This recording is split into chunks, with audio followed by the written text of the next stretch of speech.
Welcome back to another exciting episode of the Neville Goddard Podcast. My name is Mr. 2020. And today we're going to do something really, really cool. We're going to revise what we've revised. This is one of the rapid revision secrets that we just find works so incredibly well. I used it a year ago to change the lives of like 1.5 million people in Victoria, Australia. And I used it yesterday to manifest the impossible, or let's say the very unlikely, or let's say something that was really important. And it just took a few seconds, gang. This is where I want you to play Rapid Revision Secrets, because Victoria found her wedding ring, and that just makes my day. Let's dive in. Welcome to another exciting episode of the Neville Goddard Podcast. Victoria found her wedding ring. Today we're going to explore the power of rapid revision and why Neville Goddard said if he could only teach one thing, revision would be it. And you're going to get it today, one way or the other. Revision would be it. So let's dive in. Just about 2 weeks ago, Victoria lost her wedding ring in the garden. The garden's a big place. We have like half an acre here, multiple garden beds. Multiple projects going on at once. And she lost her wedding ring 2 weeks ago. She was distraught. She was practically sick. We stopped. We beat still. She imagined using the Western Gate. I imagined my happiness about her being happy as well. And it seems as if it was not going to happen. It was impossible. We had workers here. We had shit going on. We had rain. You know, when it rains, stuff like that goes deeper into the mud. When it rains and you got people there, shit gets kicked under things. Yes, it didn't look good. But here's what happened, gang. I imagined something. Yesterday morning, I got out of the hot tub and on the little bit of a gravel path that we got, there was one of those, and this is miraculous, by the way. Back in the 70s, right, the top of a pop can had a little ring on it, and you pulled the ring and you pulled the thing back, and this little aluminum ring came off the top of your pop can so you could drink your soda pop.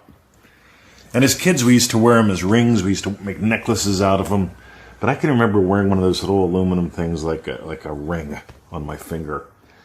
And one of those things from the 70s was on the little path right outside the cottage. And I went, interesting. And at first I thought it was her ring, but I just stared at it. And I stared at it until I saw her ring there, not the little aluminum piece of crap off of a top of like a Pepsi can in the old days. And when I was done with that, I was done with that, except for one thing. By the way, I want you to get, I just revised what I was seeing as I was seeing it. My physical eyes are seeing one thing. My imaginal experiences, I'm seeing something else. I'm revising as I'm seeing it. Who else is teaching this? Anyway, let's keep going. And then I revised my imaginal act, because here's the thing. It might not be me who sees it. She spends a lot more time in the garden than I do, right? I love the garden. She's the labor and the love in the garden. And so I imagine it's simply being seen. I imagine the ring being seen, which means it could be one of the helpers that comes here. It could be one of the contractors that's coming here to build a little wall for us. Could mean anything. I'm just imagining the joy of the ring being seen. And I'm imagining her joy and the feeling of ownership.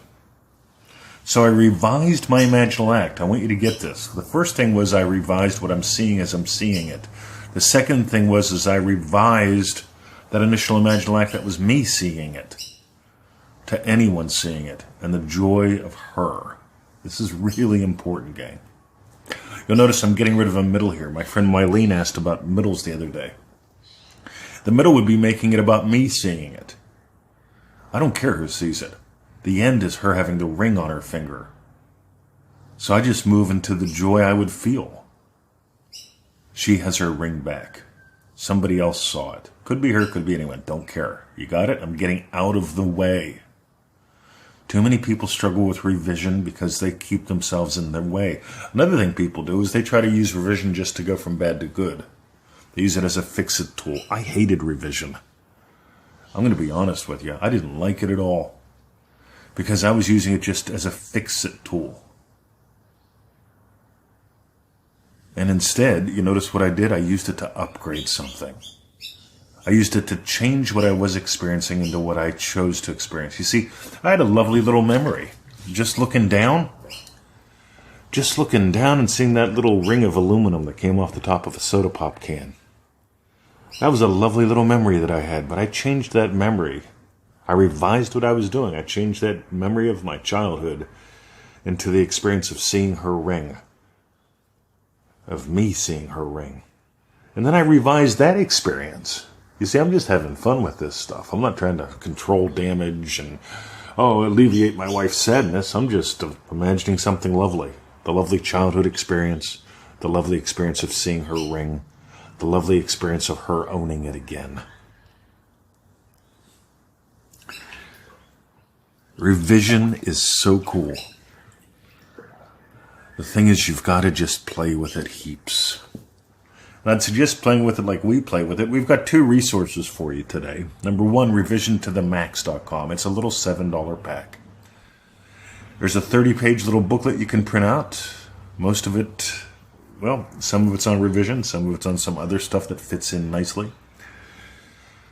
And there's a recording and a bonus for you. So, revisiontothemax.com, just $7. We want everyone doing this, gang. That's why we're keeping that where we're keeping that. Number 2, we did a really cool live call back in December, right before Christmas.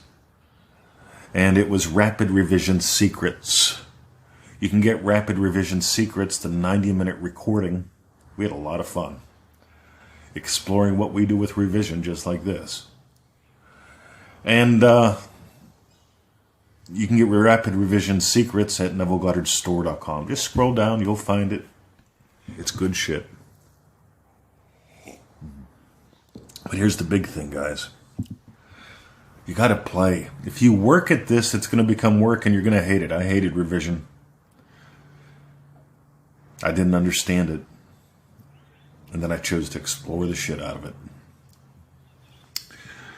All right. If you got gold, dive deeper. Have a lovely day. And I'm curious. What have you done with revision? What would you like to do with it? Let me know. Have a great day. See ya.